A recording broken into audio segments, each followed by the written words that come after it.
we decided that it looked like it would be fun to blow smoke out of your mouth. See? So we go down to the little grocery store where they knew us, and the people that owned it, they knew that the old man smoked Chesterfield sometimes, along with his Bull Durham that you roll up, which I got in my eye one time, but that's neither here nor there. So Mike goes in and he has the money there. I supplied the money for this. Where'd you get the money? I supplied the money for this because I had a little purse, and I never liked to eat candy for some reason, or ice cream, all that bad stuff.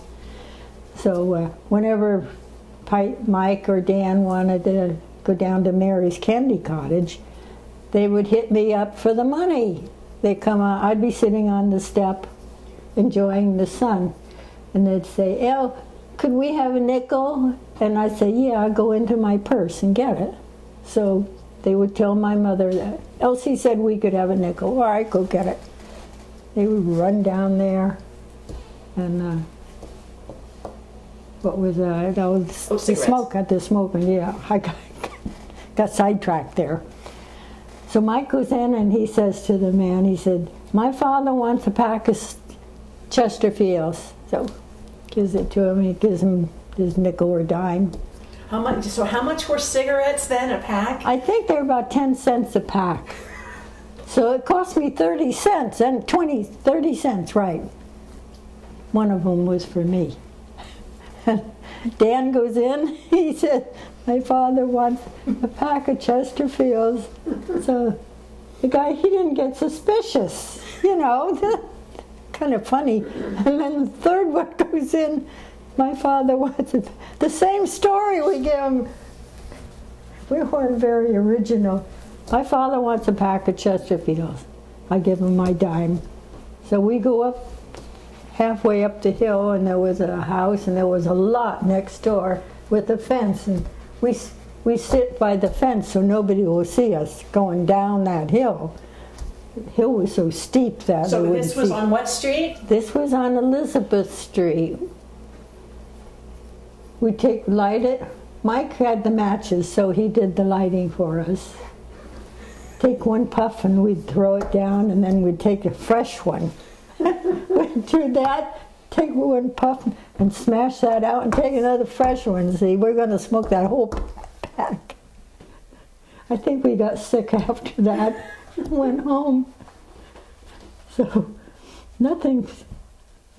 I don't know if there are any repercussions from that. We were out of it anyway. So how old were you?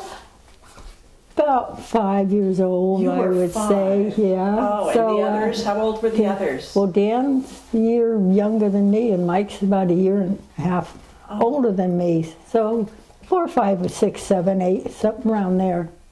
So smoking and drinking kind of go together. Well, yeah. And there was probably some drinking that happened, right? Oh, there certainly was. We decided that my mother and the old man, he's working up at the Hoffman 24 engine, so he's not going to walk in on us. He was quite a boozer himself there, and he always had a jug of wine under the sink. So we had these nice steps and it faces the sun, and it was nice and warm out there.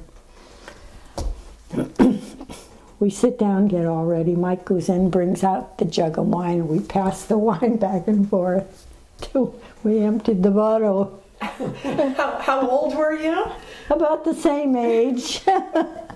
And when my mother gets home, the neighbor comes banging on the door. She says, "You got to do something about those children of yours.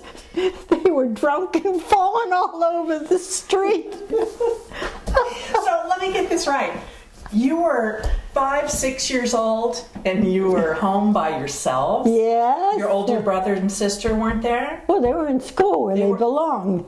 Oh my, so here's 3 preschoolers. Yeah, that can get ourselves into fun. They're going to smoke, drink, and set fires. Yes.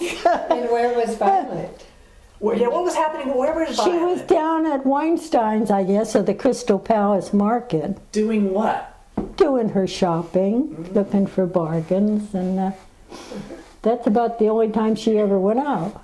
She'd go down there and she would come back with her bargains, and sometimes she'd stop at the bakery and they had day-old cakes and donuts and stuff.